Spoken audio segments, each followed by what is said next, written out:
Instruments, Part 6. Welcome to the lecture series on Carnatic music. In this session, we shall discuss about another important instrument of Indian music, the harmonium. The following topics would be discussed in this session: introduction, history, current scenario of the harmonium, parts of the harmonium, and renowned harmonium players. Introduction. The harmonium is one of the most commonly used free reed aerophone in Indian music today. Though the mouth organ and accordion also fall in this category, the former is still considered a children's instrument, whereas the latter is more popular in film music. All of these have been imported from the West. This instrument is seen in use across many different genres and is more than likely to be found in almost any household that has an interest in Indian music. It is used to accompany classical vocal music, semi-classical forms, ghazals, bhajans. It is also used by many musicians and composers as the instrument of choice for musical support while composing new tunes. Yet, in spite of the ubiquitous availability and familiarity, the instrument continues to be one of the more controversial ones in Indian music. No foreign instrument, however, has caused such a commotion as the harmonium, and none is used so extensively, be it in classical, light, film or folk music. Harmonium is a keyboard instrument on which 12 semitones of the tempered scale are fixed once and for all in all the 3 octaves: Mandara, Madhya and Tara. On keyboard instruments, only straight notes can be played. Grace notes and quarter notes are not possible. There are no possibilities of slur or gamaka, which are the main essence of Carnatic music and are essential to keep up the spirit of Carnatic raga system. However, it is possible to maintain the continuity of the music to some extent by a skillful handling of the bellows and finger pressure on the keys, but it cannot compete with the continuity of the human voice or the sarangi's sound. Although roughly the Indian scale of music of 12 semitones is nearly the same as that in Western music,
certain vital and perceptible differences between the two.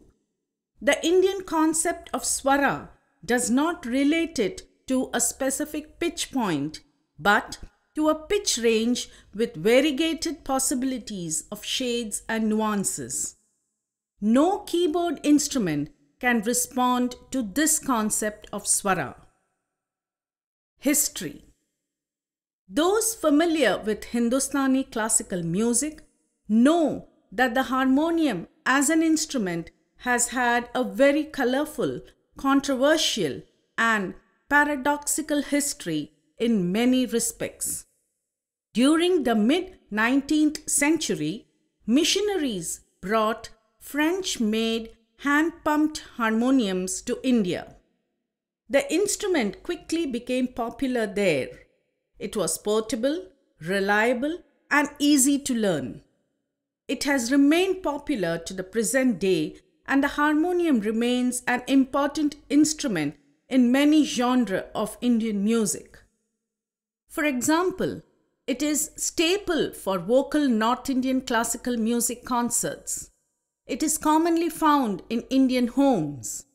Though derived from the designs developed in France, the harmonium was developed further in India in unique ways, such as the addition of drone stops and a scale-changing mechanism.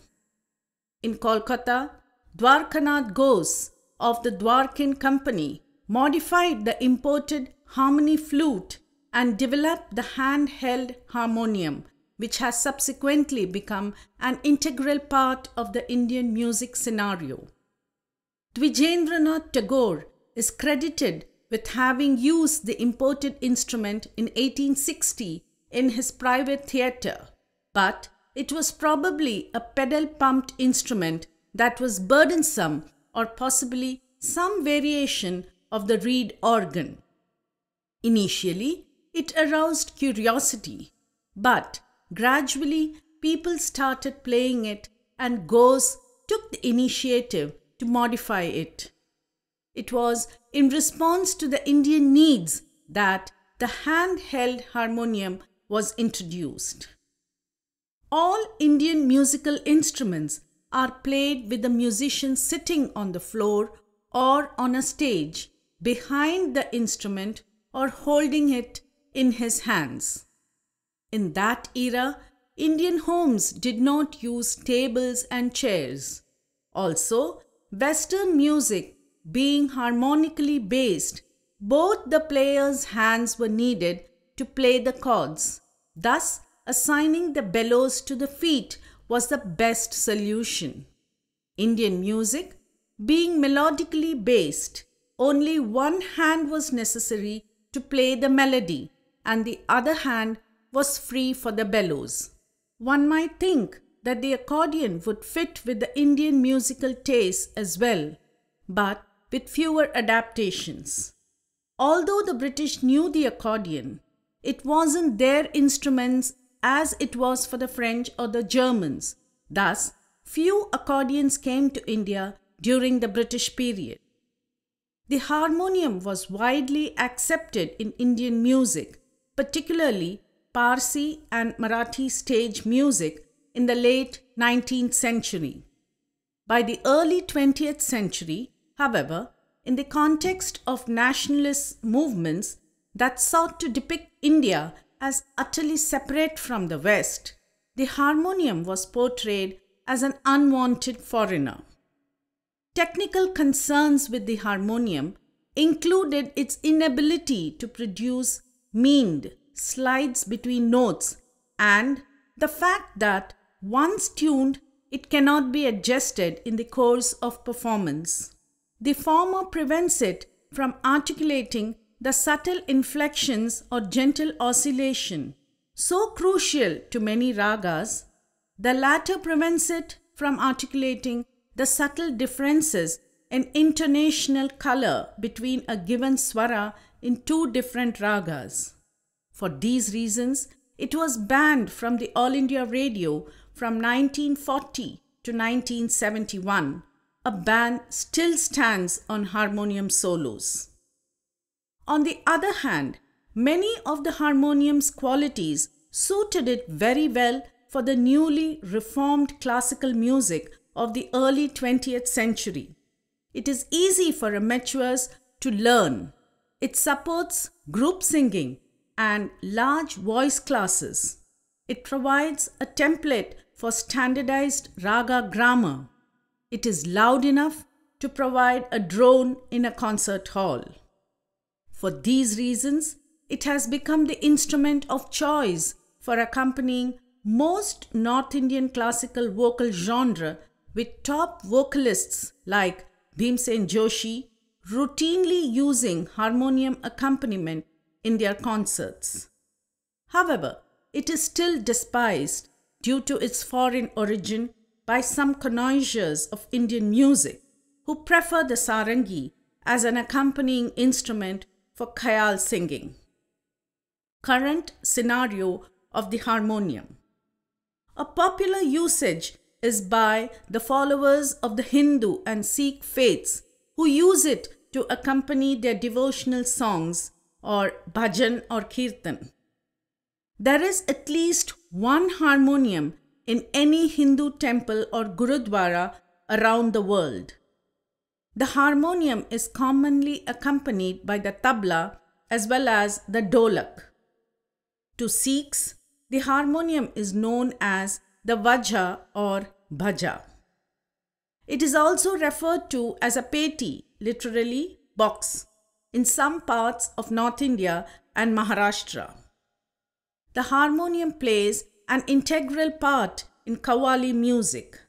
Almost all qawwals use the harmonium as their sole musical accompaniment.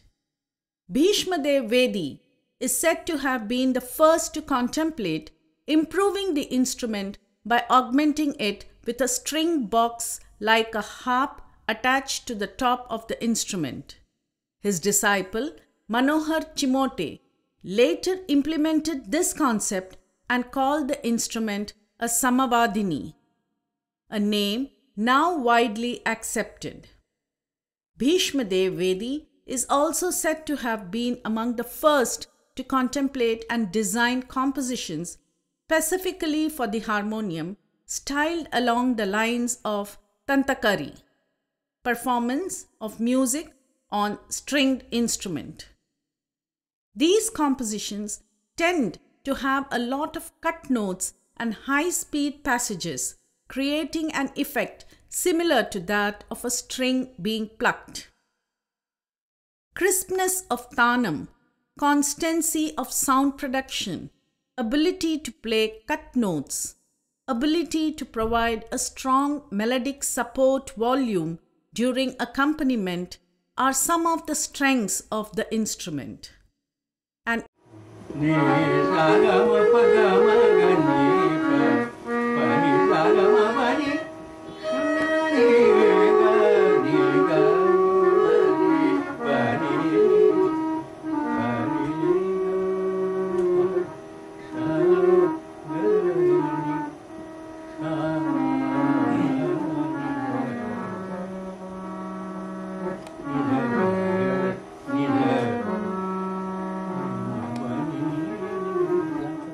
able artist with the use of deft technique can use these strengths and their training in classical music to dwarf the shortcomings of the instrument.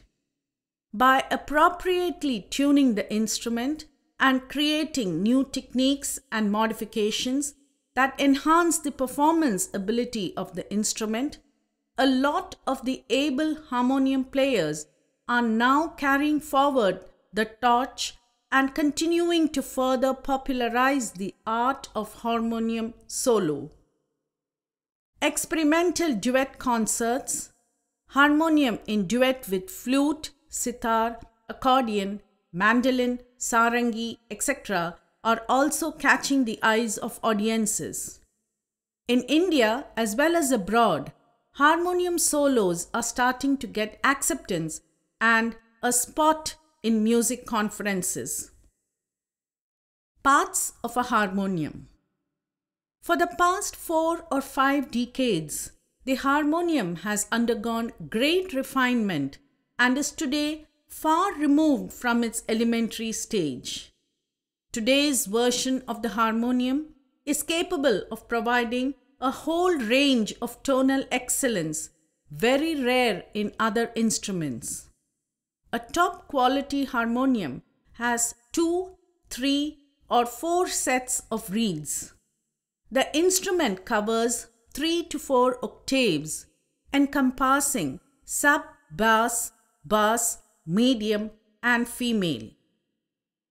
The instrument is larger and has built-in gadgets to filter the air through 2 compartments. The merit of this arrangement is that when the air is blown into it, it does not strike the reeds aggressively. From the airtight compartments, the wind emerges softly through the reeds when a key is pressed. In the olden days, the instrument was equipped with only a single-piece reed board. This made the sound it produced harsh and strident. Present-day harmoniums have 3 reed boards joined together with the provision of air release in a zigzag fashion, ensuring softness of tone and melody. The distinctive parts of a harmonium are as follows. The cover is a wooden plane that is placed over the keys and key springs to prevent dust from entering these areas. Most, but not all models come with a cover. Coupler is a feature which allows double key function. It automatically presses the corresponding key of the next octave when any key is pressed. Bellows are collapsible cardboard enclosures with the help of which air is passed through the reeds. Key springs are meant for keeping keys in their normal upright position. Keyboard. The large stop knobs fitted in front of the harmonium control the airflow into the reeds.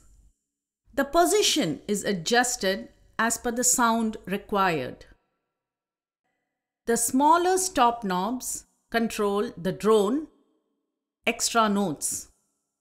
The reed board, hidden under the keys, is a plate on which the keys are set and has several holes that are covered using reeds.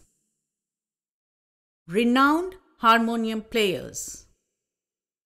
Though the harmonium is not in vogue in the Carnatic music system today, once there were skilled performers on the harmonium in South India, such as Harmonium Kandasamy Mudaliyar and Pondicherry T.S. Ramayar and Perur Subramanya Dikshitar, etc. In Hindustani music, there have been some brilliant harmonium players.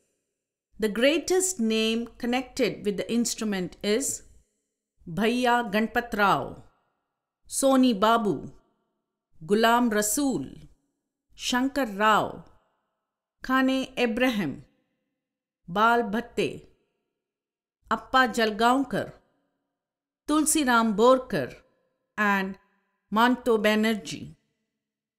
These were some of the torchbearers of past who have kept the flame alive. Mahmood Dolpuri, Jyoti Go, Seema Shidolkar, Jayant Balodkar, and Sudhir Nayak, among the younger generation, are making their mark in this field. Initially, the harmonium was in use purely as an accompanying instrument. Over the last 100 and some years, many great artists have contributed to this instrument both in solo and accompaniment mode. Contributions have been made structurally, musically, as well as from a tuning perspective. While the harmonium has come under fire for being incomplete, and having shortcomings rendering it unsuitable for Indian music, its popularity as an accompanying instrument has only grown over our times. Today, the harmonium stands at a very interesting juncture in its history. It is slowly but surely rising from a tainted and disadvantaged past to an instrument of respect, fueled but what are now many different classical trained harmonium players who are working diligently toward the cause of this instrument. No instrument is perfect. Every instrument has strengths and weaknesses. So does the harmonium. We thus conclude with this session. We shall meet up in the next session with a different yet popular Carnatic instrument. Thank you.